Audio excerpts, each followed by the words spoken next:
மாணவர்கள் எவரும் போதைக்கு அடிமையாகாதீர்கள். அடிமையானவர்கள் மீண்டதாக சரித்திரமில்லை. எனவே உங்களையும் சமூகத்தையும் பாதுகாத்துக் கொள்ளுங்கள். உங்கள் நலன் கருதி கல்வி டிவி. வணக்கம் பிள்ளைகள். எங்களுடைய இன்றைய முதலாவது வகுப்பிலே நாங்கள் அரசியல் விஞ்ஞானம் தொடர்பாக, அதாவது காப்போத உயர்தரத்திலே அரசியல் விஞ்ஞானத்தில் வருகின்ற சில இடர்கள் தொடர்பாக, அதே போல இந்த அரசியல் விஞ்ஞானத்திலே நாங்கள் எப்படி ஏற்பெறுவேறு அல்லது உயர்மட்ட தேர்ச்சியை எவ்வாறு பெற்றுக்கொள்ளலாம் என்பது தொடர்பாகத்தான் எங்களுடைய இந்த முதலாவது வகுப்புல நாங்கள் படிக்க போகின்றோம். அதன் அடிப்படையில் நீங்கள் பொலிட்டிக்கல் சயின்ஸிலே உயர் பெறுபேறு பெற வேண்டும் அல்லது பெறுபேறு, பலரும் விரும்புகின்ற ஒரு பெறுபேறாக இந்த ஏத்தர சித்தி என்பது காணப்படுகின்றது. இந்த ஏத்தர சித்தியை பெற வேண்டும் என்று சொன்னால் நீங்கள் இரண்டு விடயங்கள் தொடர்பாக தேர்ச்சி பெற்றிருக்க வேண்டும். ஒன்று, உங்களுடைய பாடத்திட்டம் தொடர்பாக நீங்கள் தேர்ச்சி பெற்றிருக்க வேண்டும். இரண்டாவது, உங்களுடைய புள்ளி திட்டம் தொடர்பாக நீங்கள் தேர்ச்சி பெற்றிருக்கணும். அதன் அடிப்படையிலே காப்போத உயர்தரத்திலே 15 அலகுகளை மையப்படுத்தியதாக உங்களுடைய அரசியல் விஞ்ஞான பாடமானது காணப்படுகின்றது. அதே போல புள்ளி திட்டத்தின் அடிப்படையில் உங்களுடைய ஃபைனல் எக்ஸாம் பகுதி 1 பகுதி 2 என்று 2 பகுதிகளாக காணப்படும். பகுதி 1 30 பல்தேர்வு வினாக்களும் 20 கட்டமைப்பு வினாக்களும் தான் உங்களுடைய பரீட்சை வினாத்தாளாக அமைய போகின்றது. அதே போல பகுதி 2 10 கட்டுரை வினாக்கள் இருக்கும். அதில் நீங்கள் 5 கட்டுரை வினாக்களுக்கு தரமான பதில்கள் எழுத வேண்டும் என எதிர்பார்க்கப்படுது. ஆனால் எங்களுடைய மாணவர்கள் ஓரளவுக்கு MCQ பல்தேர்வு வினாக்கள்ல ஸ்கோர் பண்ணுகிறார்கள், கட்டுரை வினாக்கள்லையும் ஸ்கோர் பண்ணுகிறார்கள். ஆனால் இந்த கட்டமைப்பு வினாக்கள் ஸ்ட்ரக்சர் கேள்வியிலே புள்ளிகளை அதிகம் தவற விடுகிறார்கள். ஆனால் அது கட்டமைப்பு வினாக்கள்ல புள்ளிகள் எடுக்கின்றது ஒரு மிகவும் இலகுவானது ஒரு காரியம். நீங்கள் கொஞ்சம் ட்ரை பண்ணினீர்கள் என்று சொன்னால் இந்த கட்டமைப்பு வினாவில் உங்களால் அதிகம் ஸ்கோர் பண்ணக்கூடிய மாதிரி இருக்கும். அதன் அடிப்படையில் நான் இன்றைக்கு உங்களுக்கு சில கட்டமைப்பு வினாக்கள், அந்த கட்டமைப்பு வினாக்களுக்கு எப்படியான விடைகளை எழுதலாம், எப்படியான விடைகள் ஒரு பரீட்சையில எதிர்பார்க்கப்படுகின்றது என்பது தொடர்பாக நாங்கள் ஒரு பார்ப்போம். அப்ப முதலாவது கேள்வி, அரசியல் மற்றும் அரசியல் விஞ்ஞானம் என்பவற்றுக்கு இடையிலான தொடர்பில் காணக்கூடிய 2 அம்சங்களை குறிப்பிடுக. அப்ப முதலாவது கேள்வி என்ன பாடத்திலிருந்து வந்திருக்கின்றது என்பதை நீங்கள் முதலாவதாக புரிஞ்சு கொள்ளணும். அலகு 1 மையப்படுத்தியதாக, அதாவது அரசறிவியலினுடைய தோற்றம், ஆய்வு மற்றும் அதனுடைய அணுகுமுறைகள் என்ற ஒரு தலைப்பிற்கு கீழே தான் இந்த முதலாவது கேள்வி உங்களிடம் வந்திருக்கின்றது, கேள்வி எதிர்பார்க்கப்படுது. அப்ப முதலாவது உங்களுக்கு என்ன விடயம் தெரிய வேண்டும் என்று சொன்னால், இங்கே அரசியல் தொடர்பாகவும் அரசறிவியலுக்கும் இடையிலே தொடர்பு இருக்காம். அந்த 2 தொடர்புகளும் என்ன என்றுதான் அவங்க கேட்கிறாங்க. அப்ப இங்க உங்களுக்கு முதலாவது நாங்கள் பார்க்க வேண்டிய விளக்கங்கள் என்னன்னு சொன்னால், அரசறிவியல் தொடர்பாக ஒரு சிறிய விளக்கமும் அரசியல் தொடர்பாக ஒரு சிறிய விளக்கத்தையும் நாங்கள் பார்ப்போம்.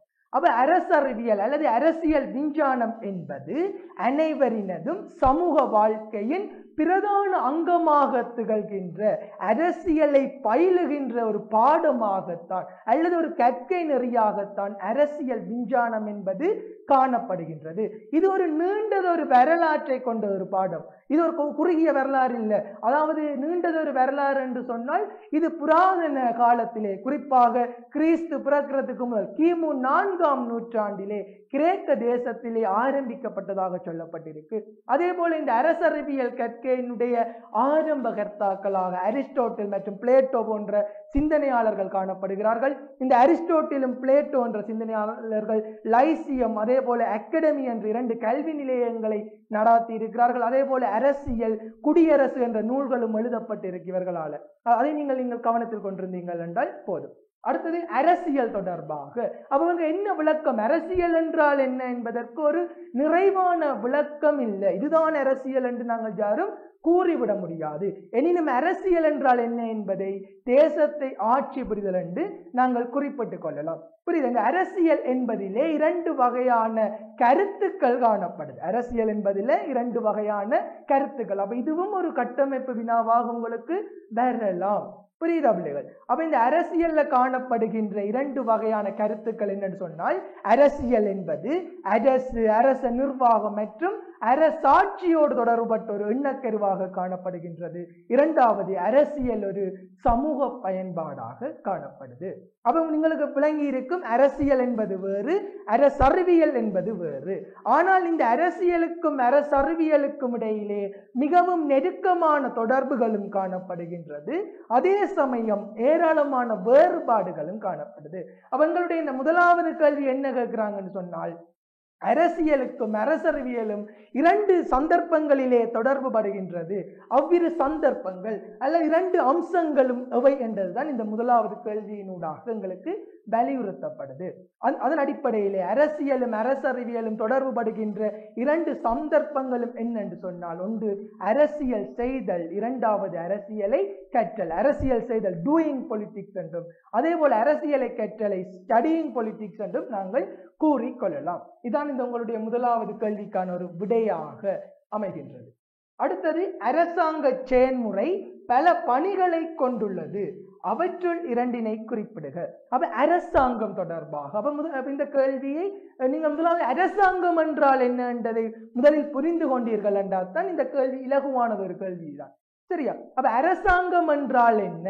அரசினுடைய ஒரு பிரதான முகவர் நிறுவனமாக அரசாங்கம் காணப்படுகின்றது. அரசாங்கம் தன்னகத்தே 3 துறைகள், சட்டத்துறை, நிர்வாகத்துறை, நீதித்துறை என்று 3 துறைகளை மையப்படுத்தியதாக தனது பணியை ஆற்றிக் கொண்டிருக்கு. அரசாங்கம் காலத்திற்கும் தேவைக்கும் மாற்றமடைகின்ற ஒரு அரசியல் ஸ்தாபனமாக அமைகின்றது. அப்ப இந்த அரசாங்கம் சமூகத்திலே பல்வேறுபட்ட பணிகளை செய்கின்றது. அதன் அரசாங்க பணிகள் என்ன அல்லது அரசாட்சி செயன்முறையிலே உள்ளடங்குகின்ற பணிகள் என்று கேட்டால் நீங்கள் என்ன சொல்ல போறீங்கள் என்று சொன்னால், கொள்கைகளை உருவாக்குதல் மற்றும் கொள்கைகளை நடைமுறைப்படுத்துதல், சட்டங்களை உருவாக்குதல் மற்றும் சட்டங்களை நடைமுறைப்படுத்துதல், நீதி வழங்குதல். அப்ப இந்த அரசாங்கத்தினுடைய 3 துறைகள்ல சட்டத்துறை சட்டங்களை உருவாக்குகின்றது, நிர்வாகத்துறை சட்டங்களை நடைமுறைப்படுத்துகின்றது, நீதித்துறை அதற்கான நீதியை வழங்குகின்றது அல்ல சட்ட சிக்கல்களை தீர்த்து வைக்கின்றது என்பதை நீங்கள் இதுல குறிப்பிட்டுக் கொண்டீர்கள் என்றால் சரி. அப்ப அரசாங்கத்தினுடைய பணிகள் என்று கேட்டால் என்ன சொல்லுவீங்கள்? சட்டங்களை உருவாக்குதல், சட்டங்களை நடைமுறைப்படுத்துதல், நீதி வழங்குதல். இதுல ஏதாவது 2 விடைகளை எழுதினீங்கள் என்றால் போதுமானதாக இருக்கும். அடுத்த கேள்வி, அரசியல் கற்கைக்கான தத்துவார்த்த அணுகுமுறையின் முன்னோடி சிந்தனையாளர்களை குறிப்பிடுக. அப்ப உங்களுக்கு தெரியும், எங்களுடைய அரசியல் விஞ்ஞான பாடமானது ஏராளமான ஆய்வுகளை உட்படுத்திய ஒரு பாடமாக காணப்படுது. அத்தகைய ஆய்வுகளை செய்வதற்கான வழிமுறைகளை தான் நாங்கள் அரசியல் அணுகுமுறைகள் அல்லது அரசியல் பரிசீலனைகள் என்று கூட நாங்கள் குறிப்பிட்டுக் கொள்ளலாம்.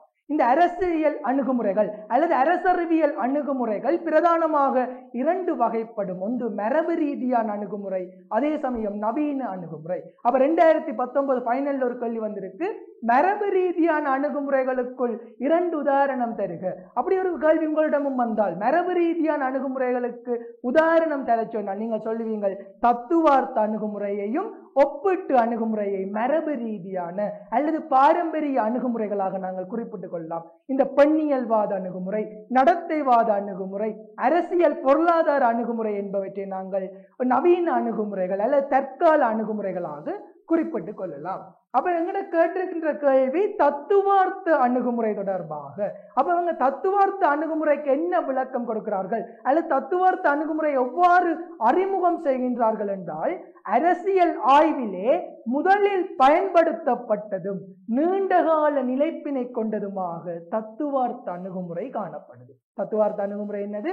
அரசியல் ஆய்விலே முதலாவதாக பயன்படுத்தப்பட்டதும் நீண்ட காலமாக நிலைப்பினை கொண்டிருக்கிற ஒரு அணுகுமுறையாக இந்த தத்துவார்த்த அணுகுமுறையானது காணப்படுது. அப்ப இந்த தத்துவார்த்த அணுகுமுறையை கையாண்ட முன்னோடி சிந்தனையாளர்கள், அப்ப இந்த தத்துவார்த்த அணுகுமுறையை கையாண்ட சிந்தனையாளர்களை நாங்கள் 3ஆக வகைப்படுத்துகின்றோம். ஒன்று ஆரம்பகர்த்தாக்கள், இரண்டாவது தத்துவார்த்த அணுகுமுறையை கையாண்ட ஐரோப்பிய சிந்தனையாளர்கள், மூன்றாவது தத்துவார்த்த அணுகுமுறையை கையாண்ட 20ஆம் நூற்றாண்டினுடைய சிந்தனையாளர்கள். தத்துவார்த்த அணுகுமுறையை கையாண்ட முன்னோடி சிந்தனையாளர்கள் என்று யார் என்று சொன்னால், அல்ல தத்துவார்த்த அணுகுமுறையை கையாண்ட கிரேக்க கால சிந்தனையாளர்கள் என்று கேட்டால் நாங்கள் சொல்ல போறோம் அரிஸ்டோட்டில் மற்றும் பிளேட்டோ. தத்துவார்த்த அணுகுமுறையினுடைய முன்னோடிகள் அல்லது ஆரம்பகர்த்தாக்கள் யாரு? அரிஸ்டோட்டிலும் பிளேட்டோ. அதே சமயம் தத்துவார்த்த அணுகுமுறையை கையாண்ட ஐரோப்பிய சிந்தனையாளர்களை குறிப்பிடுக என்று கேட்டால் நீங்கள் சொல்ல போறீங்கள் Thomas Hobbes, John Locke, Machiavelli, Rousseau போன்ற சிந்தனையாளர்களை தத்துவார்த்த அணுகுமுறையை கையாண்ட ஐரோப்பிய சிந்தனையாளர்களாக குறிப்பிட்டுக் கொள்ளலாம். அதே போல தத்துவார்த்த அணுகுமுறையை கையாண்ட 20ஆம் நூற்றாண்டினுடைய சிந்தனையாளர்கள் என்று கேட்டால் மகாத்மா காந்தியையும் சார்ல்ஸ் டெய்லர் போன்ற சிந்தனையாளர்களையும் குறிப்பிடலாம். அப்ப இதே கல்வியில் இன்னும் ஒரு கட்டமைப்பு வினா வரலாம். தத்துவார்த்த அணுகுமுறையை கையாண்ட சிந்தனையாளர்களுடைய தத்துவங்களிலே பல்வேறுபட்ட வேறுபாடுகள் காணப்பட்ட போதும் அவர்கள் 2 வழிகளிலே தொடர்பு படுகின்றார்கள். அதுக்கு என்ன விட எழுதலாம் என்று சொன்னால், அல்லது அதற்கான விளக்கம் என்ன சொன்னால், தத்துவார்த்த அணுகுமுறையை கையாண்ட சிந்தனையாளர்களுடைய கருத்துக்கள் ஒவ்வொருவருடைய வேறுபட்டவை. ஆனால் இந்த தத்துவ சிந்தனையாளர்கள் அல்லது தத்துவவியலாளர்களுடைய கருத்துக்களிலே 2 தொடர்பு இருக்கு. ஒன்று சொல்றாங்க, இவர்கள் அரசியலாளர்களாக இல்லாமல் அரசியல் தத்துவவியலாளர்களாக காணப்படுகிறார்கள். இவர்கள் அரசியல் சிந்தனையாளர்களாக இல்லாமல் அரசியல் தத்துவவியலாளர்களாக காணப்படுகின்றார்கள். இரண்டாவது, இவர்கள் அரசியலை லட்சிய கோணத்திலே அல்லது தத்துவ கோணத்திலே தான் பார்த்திருக்கிறார்கள். அதை நீங்கள் ஒரு ஞாபகம் பெற்றுக் கொள்ளணும். இது உங்களுடைய ஒரு கட்டமைப்பு வினாவாக வரலாம். அப்ப எங்களுடைய இந்த கல்விக்கு என்ன விட அரசியல் கற்கைக்கான தத்துவார்த்த அணுகுமுறையின் முன்னோடி சிந்தனையாளர்கள் என்று கேட்டால் நீங்கள் குறிப்பிட வேண்டியது அரிஸ்டோட்டிலையும் பிளேட்டோ என்ற சிந்தனையாளரையும். அடுத்த கேள்வி, நவீன ஆழ்புல அரசுகள் 4 அங்கங்களின் கீழ் ஒழுங்கமைந்துள்ளன, அவற்றுள் 2ஐ குறிப்பிடுக. அப்ப இந்த 4வது கேள்வி அலகு 3ஐ மையப்படுத்தியதாக அரசு என்ற ஒரு தலைப்பிற்கு கீழே தான் முன்வைக்கப்பட்டிருக்கு. அப்ப எந்த ஒரு சமூகத்தினதும் அரசியலானது நிறுவனமயப்படுத்தப்பட்டிருக்கும், அவை அரசியல் நிறுவனங்கள் என்று அழைக்கப்படும். அப்ப இந்த சமூகத்திலே ஏராளமான அரசியல் நிறுவனங்கள் இருக்கு. அது ஒரு பாடசாலை ஒரு நிறுவனம், அதே போல பாராளுமன்றம் என்பது ஒரு அரசியல் நிறுவனம், அரசாங்கம் ஒரு அரசியல் நிறுவனம், அரசியல் கட்சி ஒரு அரசியல் நிறுவனம், சிவில் சமூகம் அரசியல் நிறுவனம். இந்த அரசும் ஒரு அரசியல் நிறுவனமாக காணப்படுது. அப்ப இந்த அரசு என்ற ஒரு நிறுவனம் சமூகத்திலே காணப்படுகின்ற அதிகாரத்தினுடைய ஒரு மைய நிறுவனமாக அல்லது சமூகத்திலே காணப்படுகின்ற நிறுவனங்களிலே ஒரு மேலான நிறுவனமாக இந்த அரசு காணப்படுது. அப்ப இந்த அரசு என்றது ஒரு எண்ணக்கரு, அதாவது ஐம்புலன்களுக்கு அப்பாற்பட்டதாகத்தான் இந்த அரசு என்ற எண்ணக்கரு காணப்படுது. அப்ப இந்த அரசு அல்லது இந்த அரசு என்ற நிறுவனம் தன்னகத்தே 4 மூலக்கூறுகள் அல்லது 4 அங்கங்களின் அடிப்படையிலே ஒழுங்கமைந்திருக்கு. அப்ப நவீன ஆழ்புல அரசுகள் ஒழுங்கமைந்த அங்கங்கள் அல்லது நவீன ஆழ்புல அரசினுடைய கூறுகள் என்ற ஒரு கேள்வி கேட்டால் நீங்கள் சொல்ல போறது வரையறுக்கப்பட்ட ஆழ்புல பிரதேசம், தேசிய அடிப்படை, அரசாங்கம், இறைமை. அப்போ ஒரு பரீட்சை வினாத்தால் ஒரு கேள்வி கேட்டிருந்தது MCQல பொருத்தமற்ற கூற்று, அதாவது அரசினுடைய அங்கங்களுள் பொருத்தமற்ற கூற்றினை தருக. அதுல மக்கள் தொகை என்ற ஒரு விடை போட்டப்பட்டிருந்தது. ஆனால் இப்ப இந்த அரசினுடைய மூலக்கூறுகளில் மக்கள் தொகை என்றது நீக்கப்பட்டு அதற்கு பதிலாக தேசபக்தர்கள், அதாவது தேசிய அடிப்படை என்ற ஒரு பதம் பயன்படுத்தப்படுகிறது என்பதை நீங்கள் ஞாபகம் வச்சுக் கொள்ளணும். ஆகவே இங்கு மக்கள் தொகை என்று நீங்கள் எழுதுகிறது அந்த அளவுக்கு பொருத்தப்பாடு அற்றதாக இருக்கும். அப்ப நீங்கள் எழுதியிருக்க நீங்கள் ஒரு புள்ளி திட்டத்தில் ஒரு கட்டமைப்பு வினாக்கள் என்று சொன்னால் இதுதான் விடையாக இருக்கணும் என்று சொன்னால், அல்லது ஒரு பூரணமான முழு புள்ளியையும் நீங்கள் பெற்றுக்கொள்ளணும் என்று சொன்னால் மிகவும் பொருத்தமான விடையைத்தான் நீங்கள் இதில் எழுதி கொள்ளணும். அதன் அடிப்படையிலே நவீன ஆழ்புல அரசினுடைய அங்கங்கள் என்று கேட்டால் நீங்கள் ஏற்கனவே சொன்னது போல வரையறுக்கப்பட்ட ஆழ்புல பிரதேசம், அரசாங்கம், இறைமை, தேசிய அடிப்படையை குறிப்பிடலாம். இதில் இந்த அரசாங்கமும் இறைமையும் அரசொன்றினுடைய அரசியல் ரீதியான அங்கங்களாகவும் இந்த வரையறுக்கப்பட்ட ஆழ்புல பிரதேசமும் தேசிய அடிப்படையும் பௌதிக ரீதியான அம்சங்களாக காணப்படுது என்பதையும் நீங்கள் நினைவில் வச்சுக் கொள்ளுங்கள். சரியா? அடுத்த கேள்வி, அரசு அதிகாரத்தை விவரிக்கும் அரசியல் விஞ்ஞான எண்ணக்கரு எது? அப்ப இந்த அதிகாரங்கள் தொடர்பாக அப்ப இந்த சமூகத்திலே பல்வேறுபட்ட அதிகாரங்கள் இருக்கு. ஒவ்வொரு நபர்களுக்கும் இடையில ஒவ்வொரு அதிகாரங்கள் இருக்கு. அதே போல அரசு என்ற நிறுவனத்திடமும் ஒரு அதிகாரம் இருக்கு. அந்த அதிகாரத்துக்கு அவர்கள் விசேட பெயர் ஒன்று கொடுத்திருக்கிறார்கள். அது அரசியல் விஞ்ஞானத்திலே என்ன எண்ணக்கரு என்பதனூடாக அடையாளப்படுத்தப்படுகிறது என்று சொன்னால் இறைமை என்ற எண்ணக்கருவினூடாக. இறைமை அதிகாரம் என்பது உள்ளக மற்றும் வெளியக சக்திகளால் கட்டுப்படுத்த முடியாத மக்களுக்காக அரசு பிரயோகிக்கும் ஒரு உயர்வான அதிகாரம் தான் இறைமை அதிகாரம். இந்த இறைமை அதிகாரமானது இரண்டாக வகைப்படுத்தப்படும். ஒன்று உள்ளிறைமை, அதே நேரம் வெளி இறைமை என்றதை நீங்கள் தெரிஞ்சு வச்சுக் கொள்ளணும். ஆனால் இந்த இறைமை அதிகாரம் உயர்வானது என்று சொல்றோம். ஆனால் இந்த இறைமை அதிகாரம் தற்கால உலகிலே சவாலுக்கு உட்படுத்தப்படுகின்றது. இரண்டு காரணங்கள். ஒன்று உலகமயமாக்கமும் சமஷ்டிவாதம். இது கூட உங்களுடைய ஒரு கட்டமைப்பு வினாவாக வருவதற்கான சந்தர்ப்பங்கள் இருக்கு. அப்ப அரசு அதிகாரத்தை விபரிக்கின்ற அரசியல் விஞ்ஞான எண்ணக்கரு என்ற ஒரு கேள்வி வந்திருக்கு. அதற்கு என்ன விட சொல்ல போறீங்கள் என்று சொன்னால் இறைமை அதிகாரம் என்று. அடுத்த கேள்வி, அரசு என்பது சமூகத்தில் நிலவும் அதிகாரம் கொண்ட மற்றும் மேலான நிறுவனமாகும் என அரசினை வரையறை செய்யும் அரசியல் கருத்தியல் இது. அப்ப இந்த சமூகத்திலே காணப்படுகின்ற ஒரு மேலான நிறுவனமாக அரசினை கருதுகின்ற அரசியல் கருத்தியல். அப்ப இந்த அரசியல் கருத்தியல் தொடர்பாக ஒரு கேள்வி வந்திருக்கு. அப்ப முதலாவது உங்களுக்கு தெரிய வேண்டிய விடயம், அரசியல் கருத்தியல் என்றால் என்ன? அப்ப அரசியல் கருத்தியல் என்பது ஒருவர் அல்லது பலரால் முன்வைக்கப்பட்ட அரசியல் கருத்துக்களினுடைய ஒரு தொகுதியை தான் நாங்கள் அரசியல் கருத்தியல் என்று சொல்லுவோம். அதிலே ஒரு அரசியல் கருத்தியலாக தாராண்மைவாதம் இருக்கு, சம உடைமைவாதம் இருக்கு, பெண்ணியல் வாதம் இருக்கு, அதே நேரம் பாசிசவாதம் என்று பல்வேறுபட்ட அரசியல் கருத்தியல்கள் காணப்படுது. அப்ப இதுல பாசிசவாதம் என்ற அரசியல் கருத்தியல் தொடர்பாகத்தான் இந்த கேள்வி வந்திருக்கு.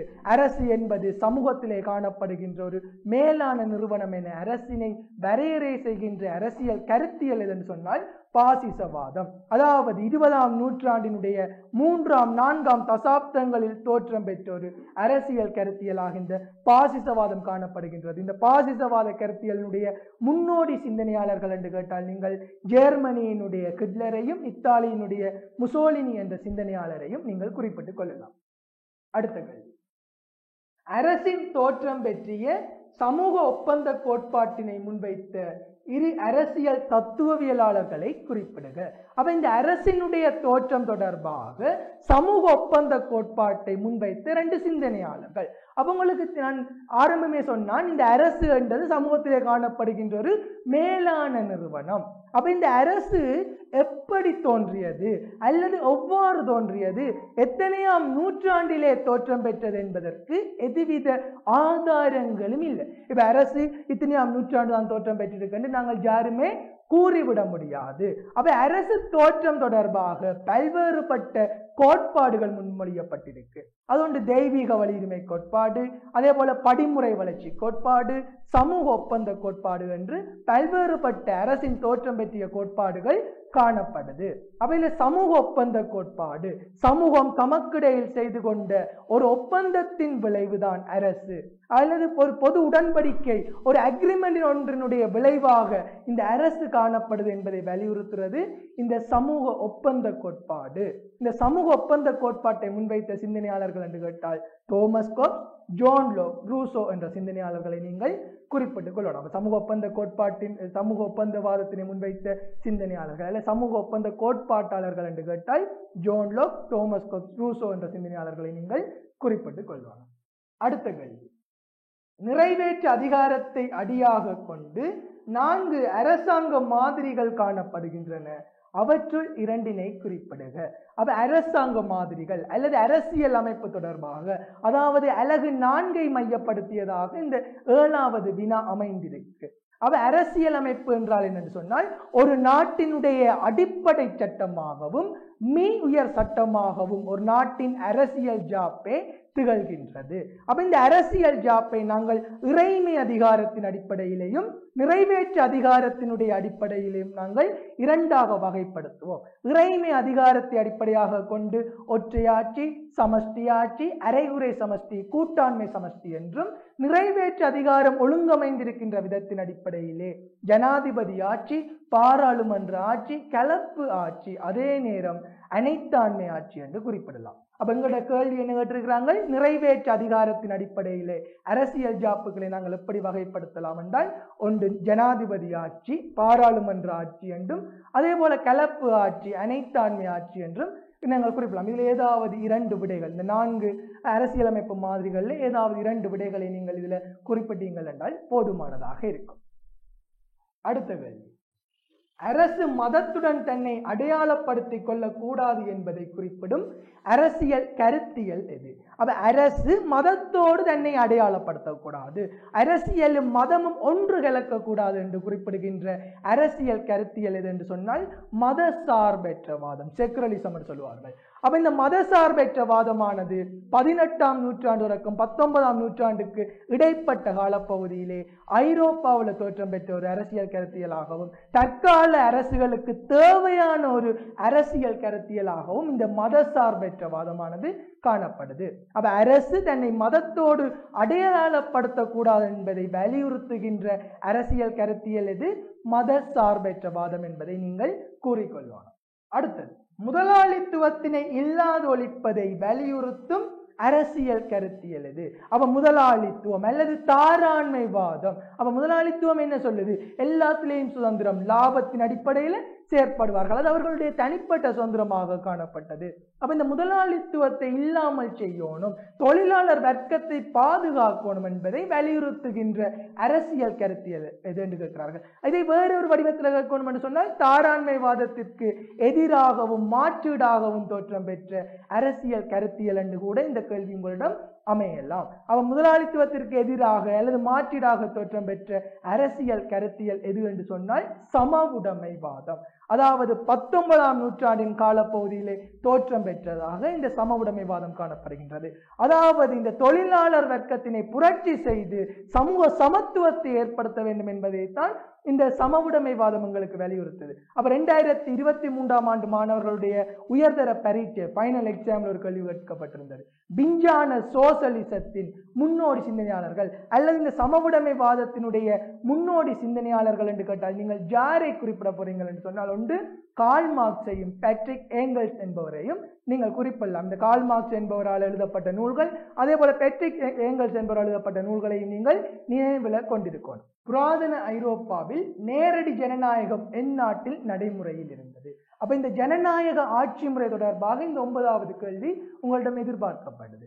அப்ப ஜனநாயகம் என்றால் என்ன என்பதற்கு மக்களால் மக்களுக்காக நடத்தப்படுகின்ற மக்களினுடைய ஆட்சி முறை. இது ஒரு ஆபிரகாம் லிங்கனுடைய கருத்து தான் பலருக்கு தெரிந்திருக்கும், பலருடைய மனதில் இருக்கும். அதே போல இந்த ஜனநாயகம் தொடர்பாக ஆண்ட்ரூ ஹேவுட் ஆக இருக்கலாம், அதே போல பல சீலராக இருக்கலாம், பல்வேறுபட்ட சிந்தனையாளர்கள் இந்த ஜனநாயகம் தொடர்பாக கருத்துரை வழங்கியிருக்கிறார். சரி, அப்ப இந்த ஜனநாயகம் காலத்திற்கும் தேவைக்கேற்ற மாதிரி பல்வேறுபட்ட பரிணாமங்களை கொண்டிருக்கு.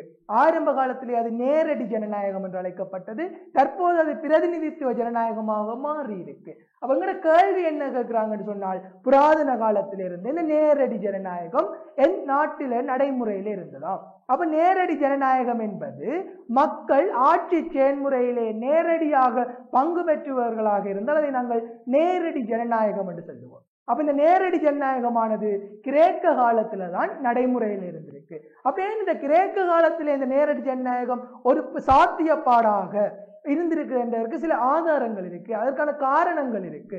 ஏன் கிரேக்க காலத்தில் இந்த நேரடி ஜனநாயகம் வெற்றிகரமாக நடைமுறைப்படுத்தப்பட்டது என்பதற்கான காரணங்களை நாங்கள் நோக்குகின்ற போது அங்கே மக்கள் தொகை மிகவும் குறைவானவர்களாக காணப்பட்டார்கள். அதே போல சிறிய நகர அரசுகள் ஒவ்வொரு அரசாக கணிக்கப்பட்டது, ஒவ்வொரு நகரங்களும் ஒவ்வொரு அரசுகளாக கணிக்கப்பட்டது. அதே போல சிக்கல் தன்மை இல்லாத சமூக பிரச்சனைகள் என்பதை நீங்கள் குறிப்பிடலாம். இது ஒரு கடந்த கால ஃபைனல் எக்ஸாம்ல வந்த ஒரு கேள்வி. கிரேக்க காலத்தில் நேரடி ஜனநாயகம் வெற்றிகரமாக நடைமுறைப்படுத்தப்பட்டமைக்கான 2 காரணங்கள். ஆனா அங்கோட கேள்வி என்ன இருக்கிறான், நேரடி ஜனநாயகம் உலகத்துல எந்த நாட்டுல நடைமுறையில் இருந்திருக்கின்றதான் எங்களுடைய கேள்வி. அதுக்கு என்ன விட சொல்ல போறீங்க, கிரேக்க தேசம் என்பதை நீங்கள் குறிப்பிட்டீங்கள் என்றால் சரி. அடுத்த கேள்வி, பிரித்தானியாவில் சர்வசன வாக்குரிமை எந்த ஆண்டு அறிமுகம் செய்யப்பட்டது? அப்ப சர்வசன வாக்குரிமை என்றால் எவ்வித பாகுபாடும் இல்லாத வாக்குரிமையை தான் நாங்கள் சர்வசன வாக்குரிமை என்று சொல்லுவோம். அப்ப இந்த ஒரு அரசியல் எங்களுடைய பிரதிநிதித்துவ ஜனநாயகத்திலே ஒரு வாக்குரிமை என்றது ஒரு மிக முக்கியமான ஒரு விடயம். ஒரு ஜனநாயகத்திற்கு இன்றி அமையாத ஒரு அம்சமாகத்தான் இந்த வாக்குரிமை இருக்கு. அந்த வாக்குரிமை சகலருக்கும் எவ்வித பாகுபாடும் இல்லாமல் கிடைக்கணும், சர்வ சமமாக கிடைக்கணும். இதைத்தான் இந்த சர்வசன வாக்குரிமை என்ற விடயம் வலியுறுத்துது. அப்ப இந்த சர்வசன வாக்குரிமையானது பிரித்தானியாவிலே எத்தனையாம் ஆண்டு அறிமுகம் செய்யப்பட்டது என்று சொன்னால் 1905 1928 அறிமுகம் செய்யப்பட்டிருக்கு. அதிலே நீங்கள் கவனிக்க வேண்டிய இன்னொரு விடயம் என்னென்று சொன்னால், இலங்கையிலே சர்வசன வாக்குரிமை எப்போது அறிமுகம் செய்யப்பட்டது? அப்ப இலங்கையிலே சர்வசன வாக்குரிமை அறிமுகம் செய்யப்பட்டது 1931 டொனமூர் சீர்திருத்தத்தினுடைய ஒரு விளைவாக. பிரித்தானியாவிலே சர்வசன வாக்குரிமை எப்போது அறிமுகம் செய்யப்பட்டது? 1928. அடுத்த கேள்வி, இலங்கையின் 1978 அரசியலமைப்பின் கீழ் ஜனாதிபதியின் அதிகாரங்களை அதிகரித்த சீர்திருத்தங்களை குறிப்பிடுக. அப்ப ஜனாதிபதி இலங்கையிலே 1978 தான், அதாவது இந்த இரண்டாவது குடியரசு அரசியல் ஜாப்பின் பிரகாரம் நிறைவேற்று அதிகாரம் கொண்ட ஜனாதிபதி பதவியானது இலங்கையில் அறிமுகம் செய்யப்படுது. அப்ப இதுவரை காலமும் 1978 முன்னர் இலங்கையானது பல்வேறுபட்ட காலனித்துவ ஆட்சிக்கு உட்பட்டிருந்தது. போர்த்துகேயர், ஒல்லாந்து, பிரித்தானியர் என்று இலங்கையை பல்வேறு ஐரோப்பியர்கள் ஆட்சி செய்திருந்தார்கள். இதனால் இலங்கையினுடைய பொருளாதாரம் மந்தகதியில் இருந்திருக்கு. அப்ப இலங்கை எப்படியாவது மீட்டெடுக்கணும், இலங்கையை துரிதமாக அபிவிருத்தி செய்ய வேண்டும் என்ற நோக்கத்தின் அடிப்படையிலே நிறைவேற்று அதிகாரம் கொண்ட ஜனாதிபதி பதவி என்றது அறிமுகம் செய்யப்பட்டது. அப்ப இந்த ஜனாதிபதிக்கு சட்டத்துறை தொடர்பாக அதிகாரத்தை கொடுத்து வைத்திருக்கிறார்கள், நிறைவேற்றுத்துறை தொடர்பாகவும் அதிகாரங்கள் இருக்கின்றது, நீதித்துறை தொடர்பாக அதிகாரங்கள் இருக்கின்றது. அதே விட அரசினுடைய தலைவர் என்ற அடிப்படையிலையும் இலங்கை ஜனாதிபதிக்கு அதிகாரங்களை கொடுத்திருக்கிறார்கள். அந்த அதிகாரங்கள் சில சமயங்கள்ல குறைக்கப்பட்டிருக்கு, அதாவது சில சீர்திருத்தங்களினூடாக குறைக்கப்பட்டிருக்கு, சில சந்தர்ப்பங்கள்ல மேலும் விரிவுபடுத்தப்பட்டிருக்கு அல்லது அதிகாரங்கள் அதிகரிக்கப்பட்டிருக்கு. எங்களுடைய கேள்வி, இலங்கை ஜனாதிபதியினுடைய அதிகாரங்களை அதிகரித்த 2 சீர்திருத்தங்கள் என்று கேட்டால் இந்த 18வது சீர்திருத்தத்தையும் 20வது சீர்திருத்தத்தையும் நீங்கள் குறிப்பிடணும். அதே நேரம் இலங்கை ஜனாதிபதியினுடைய அதிகாரங்களை குறைத்த அல்லது கொஞ்சம் வலுவற்றதாக்கிய அரசியல் சீர்திருத்தங்கள் என்று கேட்டால் 17வது சீர்திருத்தத்தையும் 19வது சீர்திருத்தத்தையும் நீங்கள் குறிப்பிட்டீங்கள் என்றால் சரி. அப்ப இந்த 18வது சீர்திருத்தம் கௌரவ முன்னாள் ஜனாதிபதி மஹிந்த ராஜபக்ஷ அவர்களுடைய காலத்திலேயும், 20வது சீர்திருத்தம் 2020 கௌரவ முன்னாள் ஜனாதிபதி கோட்டபாய ராஜபக்ஷ அவர்களுடைய காலத்திலேயும் அறிமுகம் செய்யப்பட்டது என்பதை நீங்கள் நினைவில் வச்சிருந்தீர்கள் என்றால் சரி. அடுத்த கேள்வி, இந்திய மதசார்பின்மைவாதத்தின் 2 அர்த்தங்கள். நாங்கள் இந்த வகுப்பிலே மதசார்பற்றவாதம், மதமும் அரசியலும் ஒன்று கலக்கக்கூடாது, மதத்தினுடைய தலையீடு அரசியலுக்கோ அரசியல் தலையீடுகள் மதத்திற்கோ இருக்கக்கூடாது. அவை இரண்டும் சுயாதீன துறைகளாக இருக்கணும். அப்ப இந்த தன்னை ஒரு மதசார்பற்ற நாடாக அடையாளப்படுத்திய நாடு எதுன்னு சொன்னால் இந்தியா. அவை 1975 இந்தியா ஒரு மதசார்பற்ற அரசாக பிரகடனப்படுத்தியது. அப்ப இந்திய மதசார்பின்மைவாதமானது 2 அர்த்தங்களை கொண்டதாக காணப்படுது. அவ்விரண்டு அர்த்தங்கள் என்றால், ஒன்று சொல்ல போறீங்கள் அறநெறி சார்பின்மை, இரண்டாவது சர்வ அறநெறிகளின் சேர்க்கை. அப்ப இந்திய மதசார்பின்மைவாதத்தின் 2 அர்த்தங்களும் என்னென்ன?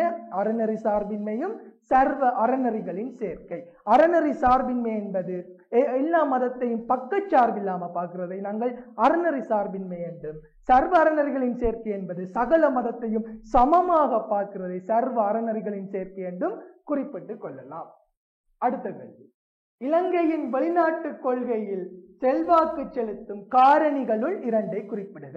அப்ப வெளிநாட்டு கொள்கை என்பது அரசொன்று தனது நோக்கங்களை அடைந்து கொள்வதற்கான வழிமுறைகள். அப்ப ஒரு அரசொன்று சர்வதேச ரீதியிலே தன்னுடைய நோக்கங்கள் அபிலாஷைகளை அடைந்து கொள்வதற்கான வழிகளைத்தான் நாங்கள் வெளிநாட்டு கொள்கை என்று சொல்லுவோம். அப்ப ஒவ்வொரு நாடுகளும் ஒவ்வொரு வெளிநாட்டு கொள்கையை பின்பற்றும். அப்ப இலங்கையினுடைய வெளிநாட்டு கொள்கை எப்படி இருக்கு, அல்ல இலங்கையினுடைய வெளிநாட்டு கொள்கையை தீர்மானிக்கின்ற சில காரணிகள் என்று அவங்க கேட்டிருக்கிறாங்க.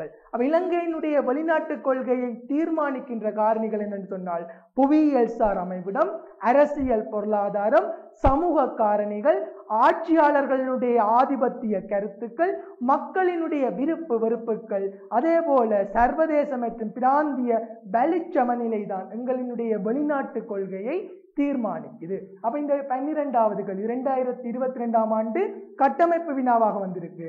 ஆனால் 2023 ஃபைனல் எக்ஸாம்ல இதே கேள்வி ஒரு கட்டுரை வினாவாக வந்திருக்குது. அப்ப இதனூடாக நீங்கள் புரிஞ்சு கொள்ள வேண்டிய விடயம், இந்த வெளிநாட்டு கொள்கை இந்த 15வது அலகில இருந்தும் சில கட்டுரை வினாக்களும் உங்களுக்கு வரலாம். புரியுது? அதற்கேற்ற மாதிரி உங்களுடைய பரீட்சையை நோக்கி ஆயத்தப்படுத்தி கொள்ளணும். ஓகே பிள்ளைகள், அப்ப இவ்வளவு நேரம் நாங்கள் ஒரு 12 தலைப்புகள், அதாவது 12 கட்டமைப்பு வினாக்கள் பார்த்திருக்கிறோம். அதாவது அதில் இருக்கிற பெரும்பாலான விடயங்கள், அந்த பாடங்கள் தொடர்பாக உங்களுக்கு நான் சில அறிமுகப்படுத்தி இருக்கிறேன். மிகுதி விடயங்கள் அடுத்தடுத்த வகுப்புகளில் நாங்கள் அந்த மிகுதி விடயங்கள் அல்லது எங்களுடைய அரசியல் விஞ்ஞானத்தில் எவ்வாறு உயர் தேர்ச்சியை பெறலாம் என்ற விடயங்கள் தொடர்பாக அடுத்த வகுப்புல நாங்கள் கலந்து ஆலோசிப்போம். ஓகே, தேங்க்யூ பிள்ளை. கல்வி டிவியில் புத்தம்புது நிகழ்ச்சிகளை உடனுக்குடன் பார்த்து மகிழ எமது Facebook மற்றும் YouTube பக்கத்தை லைக் செய்யுங்கள்.